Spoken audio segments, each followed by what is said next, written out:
পেছনে অন্য আমি শিওর পরমব্রত আমার মনে হয় আমার খুব স্নেহ এবং খুব কাছের মানুষের মধ্যে একজন। Is a fantastic actor, is a fantastic director. I wish him all the luck. এবং অন্যদিকে রিনাদি এবং অঞ্জনদা আমার খুবই কাছের মানুষ। রিনাদির সঙ্গে আমি নিজেও কাজও করেছি এবং অঞ্জনদার সঙ্গে বহুবার কথা হয়েছে। অঞ্জনদা আমার ছবি প্রিমিয়ারও এসেছেন অনেকবার।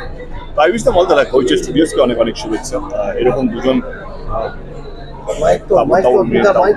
নিয়ে ছবি বানানো। So I think it's a great team. I'm sure that when I'm sure they I'm sure they must have made a good film. I wish them all the luck.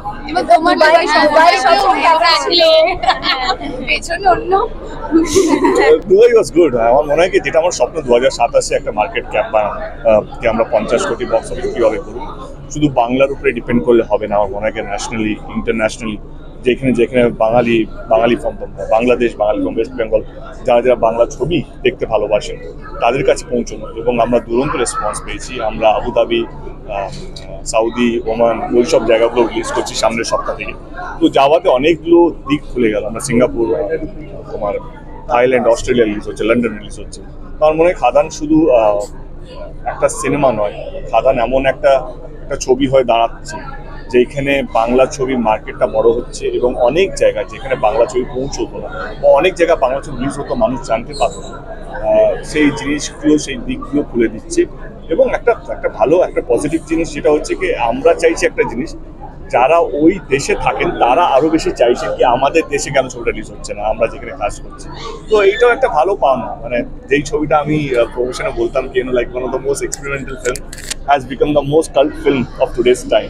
আমার মনে হয় কি প্রচুর আমার ভগবানের আশীর্বাদে, তোমাদের আশীর্বাদে, আমার ডিরেক্টর, আমার প্রডিউসার যারা আমাকে ওই ছবিগুলোতে নিয়েছে। আমার ছবিতে অনেকগুলো ভালো ভালো ছবি আছে, যেমন চাঁদের পাহাড়। একটা দুটো নাম বলে খুব অন্যায় হবে, বাকিরাও অনেক আমাকে সাপোর্ট করেছে, অনেক প্রডিউসার, অনেক ডিরেক্টররা। তো বাট কোথাও যেন খাদানের লড়াইটা, খাদান আজকের দিনে মেন স্ট্রিম কমার্শিয়াল ছবি। কিছুদিন আগে অব্দি কেউ যদি বলতো কি কমার্শিয়াল ছবি হচ্ছে, তারা ভাবতো কে না কেন আরেকটা তো প্রজাপতি করতে পারতো, আরেকটা তো টনিক হতেই পারতো।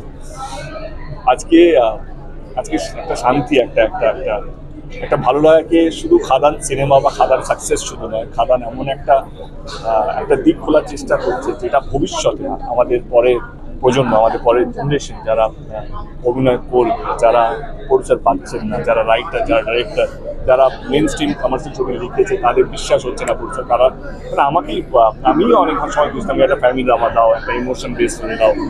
আজকে যারা লিখেছেন কে না একটু অন্যরকম কমার্শিয়াল ফর্ম্যাটে, একটু চ্যালেঞ্জিং সাবজেক্ট, কারণ মনে হয় তারা সাহস পাবে এবং ইনভেস্টার যারা আছেন তারাও সাহস পাবে এরকম ধরনের ছবিতে ইনভেস্ট করবে। এইটাই জয়।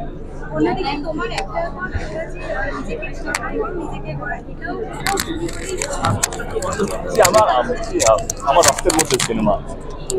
আমার ড্রিমটা শুধু সাকসেস নয়, আমার ড্রিমটা এমন কিছু কাজ করে যাওয়া, রেখে যাওয়া, এটা মানুষ পরবর্তী সময় এটা নিয়ে আলোচনা করবে। আমি সেলফিশ নই, মানে আমি শুধু আমারটা নয় কি আমি কত টাকা কামালাম, আমার ছবি কত টাকা হবে, সেটার জন্য আমি লড়াইটা করছি না।